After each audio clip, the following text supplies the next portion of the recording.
So, Pete, it's been a very long time, my friend. We haven't seen each other in many years. And when I heard you were doing real estate, it actually really, really made me happy, man. What made you make that transition? It's just we're in such a hot market down here in Myrtle Beach. We're the second largest growing metropolis in all of North America. Mhm. Number one's Henderson, Nevada. It's just a tremendous opportunity to jump into a hot market. I love the fact that there's no limit on the money that you can make. You can work the hours that you want to do, and as long as you're accountable to yourself, you're going to grind. You're Got going to it. make it in this business. Pete is one of the funniest, most charismatic people that I've ever met, and that's why I feel like it's probably been one of the reasons why you've done so well. So tell us about the way that you kind of made this transition into real estate. How was it for you in the beginning? Tell us the good, the bad, and the ugly. I mean, it's like everything else. You see it and you think that you're just going to put a shirt and tie on and go out and start selling properties, and then you realize pretty quickly that you're not selling cups of coffee. I mean, you're selling people a house. You're asking someone if they want to move. So things don't really start working out for you for the first, I'd say, probably 3 to 6 months. And it's real challenging because during that time, I mean, you're working today for tomorrow's paycheck. So when you don't feel like you're getting that momentum, you're dealing with a lot of objection. Hey, call me back. It gets very, very, very scary. And I just overcome those fears, kept grinding every single day, and just believed in the process, believed in my company, believed in my mentors. Yeah. And I just said, I'm not going to fail. And I was showing, first one in, last one to leave, prospecting and grinding every single day. And, it's turned around for the better. And I'm proud to say that I've done well in this business. When you made this transition in, what were you doing prior to this, and what made you make that switch? What was it that really said, you know what, I think there might be something in this real estate thing for me? Well, I was running a very successful sports bar actually down here Okay. in the Myrtle Beach area, and I loved it. I made tons of connections within the community, Okay. and what really changed it is just that lifestyle.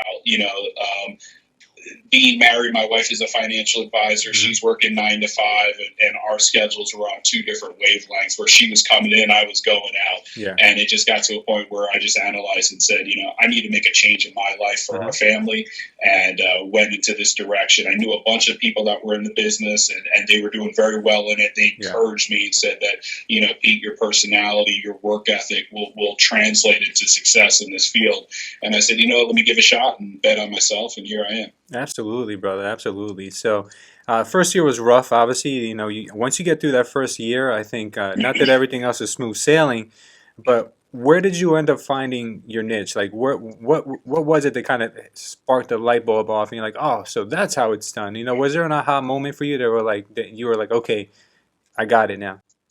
It's just prospecting, just realizing that the people you're talking to today, as long as that follow up is strong, Yeah. they'll turn into future business. It's building up, the firewood that gets challenging and gets scary because there's no result that you're getting. There's no instant gratification. So you're out there, you're prospecting, you're grinding, you're taking down data, you're sending them emails, you're contacting them, but you're not seeing any results. So when those results start paying off, you start saying to yourself, okay, what I've been doing really works. And then it turns into a faucet you just can't turn off. Absolutely. So you make it sound very easy. Prospecting is not an easy thing. Most people are nerve-wracked when it comes to picking up the phone and talking to someone they don't know.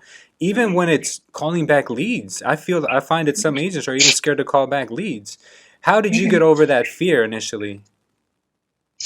There's still fear. Yeah. I mean, I'll be honest. I mean, there's still, the days where, no one wants to be objected. No one wants to be, everyone wants to be liked, basically. I don't know anyone that says, hey, I want people to hang up on me. Of course but not. it turns into a situation when you realize, like, you're not going to be the reason that I'm not successful. I've never even met you face to face, and I saw a statistic one time that it changed my life in regards to that prospecting aspect, where I saw that 11% of people will be so moved at your funeral they're going to cry. I saw that. 11% of people. So out of everyone only 11% of those people are going to be so moved by your death that they're going to cry. And 65% of those people, 65% of people that are outside your inner circle will be influenced to go to your funeral by the weather. So if it's a crappy day, they're going to make an excuse not to come to your funeral. So when you start thinking of those numbers, these are the people that know you the best. Why am I going to let someone who's just a name on a piece of paper stop me from reaching my goals? If 11% of people that are coming to my funeral are going to cry, what do I care about Joe Blow at 123 Main Street when he thinks about me? Why is he stopping me from providing the life I want for my family? Yeah. Once I started feeling that way, it really kind of changed things, and it changed my mindset. That's really powerful, bro. That definitely should, shake something up within most real estate agents, because we do give it too much thought. And like you said, nobody wants to have their feelings hurt. And go ahead, man. You're getting too many calls. You're a popular I'm sorry, guy. brother. I got rid of him. Yeah, so I mean, it's unfortunate. A lot of real estate agents, they struggle with that, and I mean not just real estate agents, but we're in a society where it is who you talk to and who you contact that can dictate where your career is going. So getting over that hurdle and remembering, like you said, that when you get older in life and you look back, you're gonna realize that no one really cared. So why did you care so much about being rejected once, 20 years ago? Man, listen, and the one thing that's true too, Lou, is the more you're making those outgoing calls, as time goes on, they start to turn into incoming calls. They do. Because you built up a database, you built up a clientele, so you're not grinding as hard as the phone instead of you're answering it. And it's a lot easier to prospect to someone who called you than to prospect to, an expired or withdrawn or a for sale by owner. Sure. I mean, I think it's a lot of fun. I was really scared of prospecting in the beginning as well, but after I got that first one, I was addicted. I said, I got to go back. I got to get more. It felt like going on a hunt instead of being domesticated and waiting for it to fall in your lap. Yeah, you got to make it so much fun. You got to enjoy yourself. I had a person one time. He was laying into me, and I just told him, I said, "So you're going to owe a fortune to the swear jar." And he didn't laugh, but I laughed to myself, and I just basically said, "You know what? What's the worst that can happen? I'm still here today." Yeah, I had a guy like that. It was very, very mean. And then I told my buddy who used to prospect with me, I told him, I was like, listen, I got this really hot lead that I want you to call back later. He said he's ready to list. So I'm listening in. Most people calling, especially right around 9 o'clock. So I'm listening in as he's getting yelled at. It was so funny. Yeah. But yeah, you got to have fun with this stuff, man. And using a buddy system, I think, is a good idea too, if, for the agents who haven't tried that, but that's worked for us. But while we're on that topic, you're building up a team, am I correct? Like you have people that you've coached in? Tell me about that and how you've helped them. That was 2 years ago I started a team. Okay. And I started when we were very small. There was just 3 of us. And then going through 2018, we had a great year. 2019, unfortunately, I lost 2 of those team members. They were newer agents, and they just decided that they wanted to go in a different direction. And that's going to happen with the team. Yes. I took on some other new team members, and we kept growing as the year went on. And we closed 2019. I had 7 licensed agents that work with me right now. That's awesome. So there's 8 of us in total, and missing the majority of the year, we really got our momentum going probably about midway through the 2019 season. We finished at 167 transactions. So I'm proud to say that we did pretty well there. We finished in the top 5 in our MLS in units sold and total sales volume as well. 167 transactions. That's Correct. Incredible, brother. That's amazing. So the amount of income that your team is generating now is probably something way beyond anything you've ever imagined, when you were running the sports bar. How do you deal with that? Absolutely. Yeah, how do you deal with that? I mean, I'm sure your wife's happy, but how do you deal with that? My wife's a financial advisor. So, oh, you don't get to spend any of it. Okay. Yeah, no, it just gets moved to different places to try to grow. But, I'm hungry and humble. This job will humble you very quickly. And for me, it's not about the money's going to follow. I truly love what I do. I love serving people.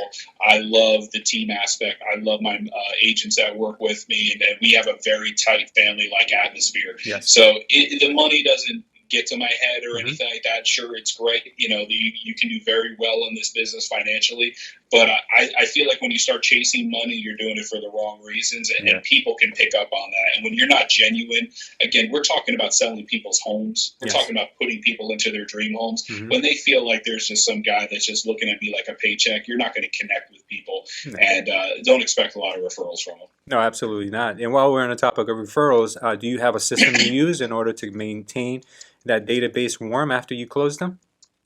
Yeah, I jumped into Boomtown, and I don't know if you guys are using Boomtown up in New Jersey, but Boomtown has been an amazing CRM. There's so many different platforms within that system, and I'm not tech savvy at all, so if I can use it, a monkey can use it. But it's been a very good way to stay in contact with people. Another thing I do, I don't do a lot of generic, jerk campaign emails. If I drive through a community and I sold someone a house within that community, I stop at a red light and I'll shoot them a personal text. Hey, it's just in your neighborhood.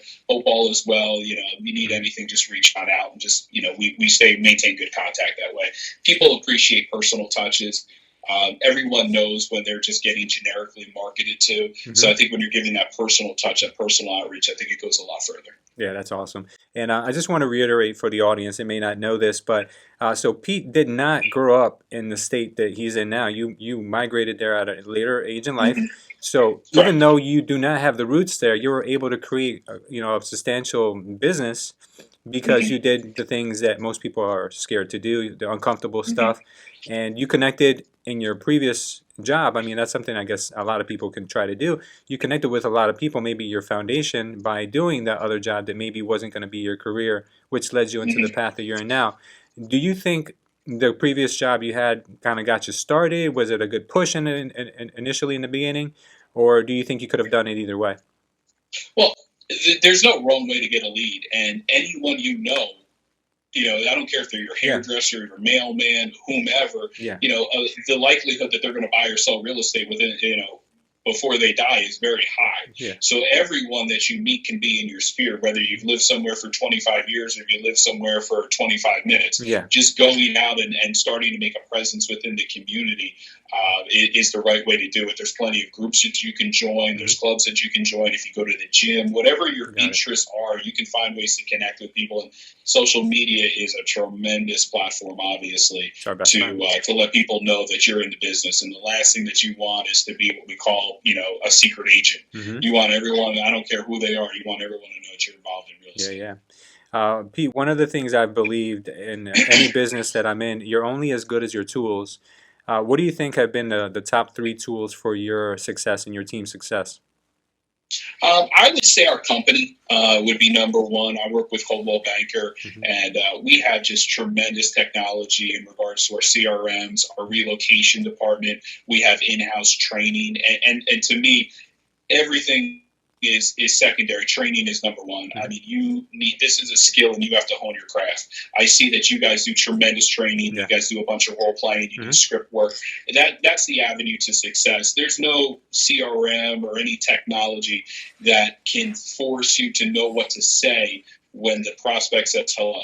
That's when your skill is going to take over. And if you're not working on your skill on a daily basis, you're going to be falling behind. Absolutely. Yeah, that's great stuff, man. So what do you have planned for this year? Last year was a record-breaking year for you and your crew. What do you guys have planned for the horizon now?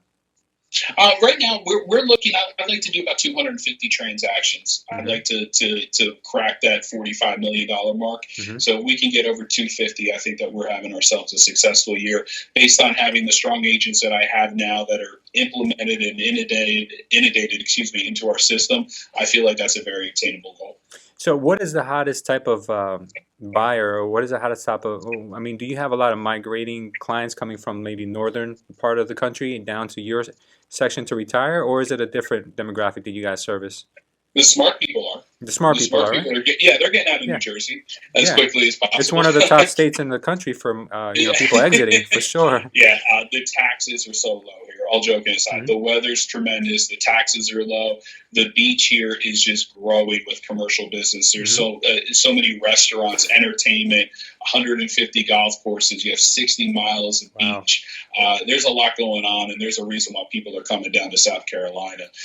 If I told you what our property taxes were, you'd fall over and have a heart attack. Well, let the audience know. Maybe it'll come down there and use you. I mean, is it on average?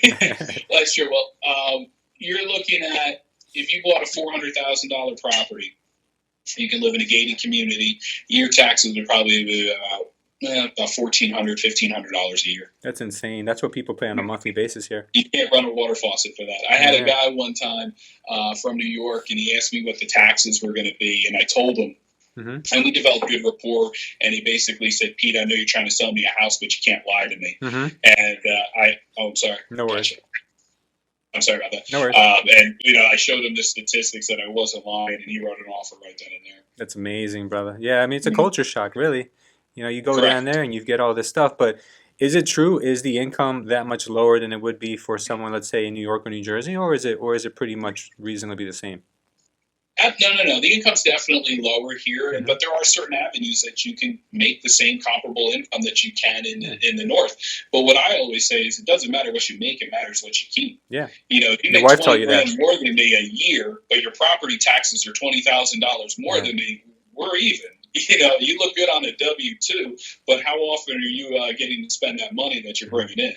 Pete, And other things other than property taxes and tolls and so on and so forth. You're starting to sound like your wife. I don't remember you speaking this kind of language. No, that's awesome, man. That's She good had a big stuff. influence on me, my friend. Yeah, you've grown up a lot, man. That's amazing. That's good, Come a brother. long way since Seaside. They don't want to know about those stories. No, sir. No, Yeah, sir. those are good days, man. So, you obviously doing tremendous, and your crew is growing.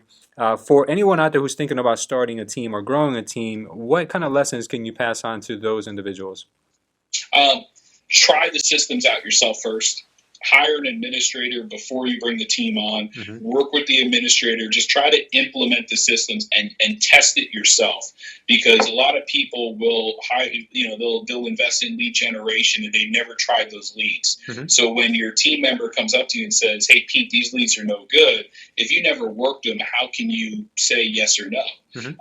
Work with your administrator and establish a system so when the agent comes up to you and says, "I don't like the way I'm working with whomever, the system's not working." If you haven't worked it yourself, how can you say, you're right or you're wrong? Exactly. So take your time and grow the team. Don't just bring agents on and just start spending money on Zillow or whatever other lead generators you want to Hmm. pay.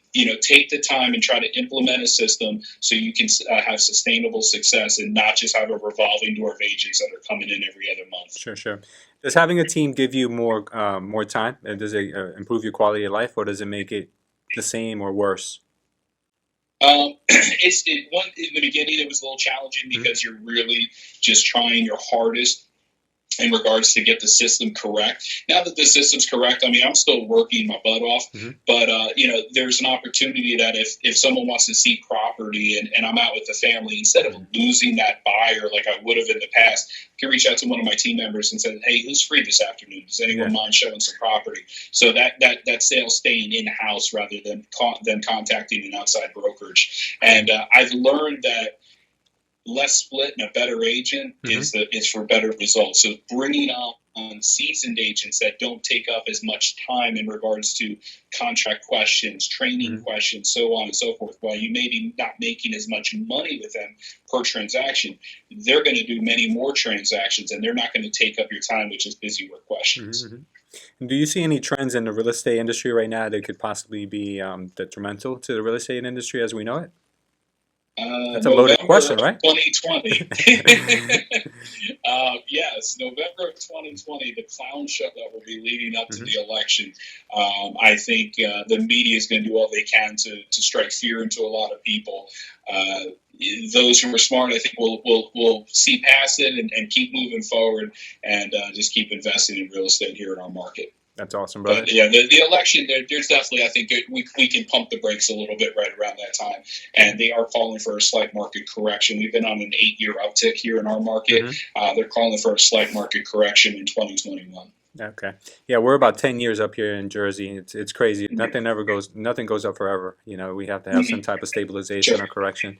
Good. Okay, well, listen, how can people find out more about your business and how they can either join your team or buy a house from you in South Carolina? Because you're starting to sell me on it.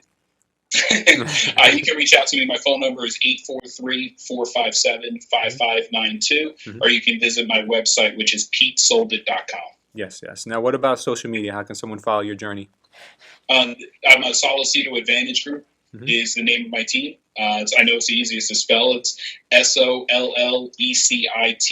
Advantage Group, and they would be able to follow us on Facebook and Instagram. Okay. Well, thank you, Peter. I appreciate your time today. I know you're a busy man. You got a lot of things to take care of today. If anyone is interested in relocating down to beautiful South Carolina, Pete is the man. I will vouch for him.